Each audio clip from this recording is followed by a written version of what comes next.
Hello, my brothers and sisters in Christ Jesus.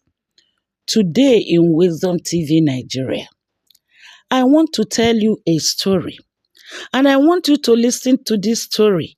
I'm going somewhere, my dear brothers and sisters. I titled the story, The Man Who Wanted More. Listen, there was once a man named Daniel. He wasn't poor. In fact, he had everything he needed.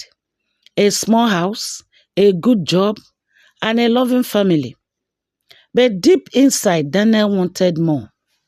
Every morning, he looked at what other people had: a new car, a bigger house, nice clothes, and something inside him whispered, "You deserve that too." So, Daniel started chasing money. He worked longer hours, took on more projects, and spent less time with his family. His children will wait at the dinner table for him, but Daniel will come home late saying, "I'm doing this for you." But deep down, he wasn't doing it for them. He was doing it for himself. One day, Daniel met a wealthy businessman who told him, "There is a piece of land on the edge of the city. If you can walk around it from sunrise to sunset, all the land you cover will be yours. But there is one rule. You must return to the starting point before the sun sets, or you will lose it all." Daniel's eyes lit up. That's easy, he thought. The next morning, he started walking. At first, he moved quickly, marking off land with excitement. "This will make me rich," he told himself. But as the day went on, greed whispered, "A little more, just a little more." Every time he thought about turning back, he saw more land, and he couldn't stop.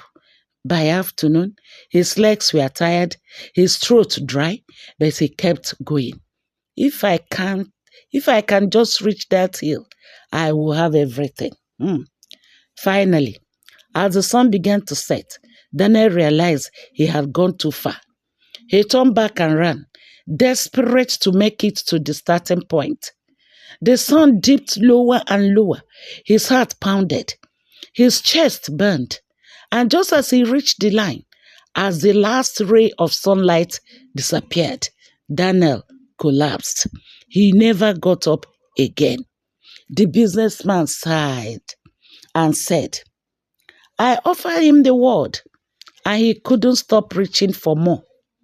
They buried Daniel in a small piece of land, 6 feet long and 3 feet wide. That was all he really needed in the end. Now, the moral of this story: greed never says enough. It promises satisfaction, but delivers emptiness. You can gain the whole world and still lose your soul. The book of Luke, chapter 12, verse 15 says, "Watch out, be on your guard against all kinds of greed. Life does not consist in an abundance of possessions." My dear brothers and sisters, greediness is bad.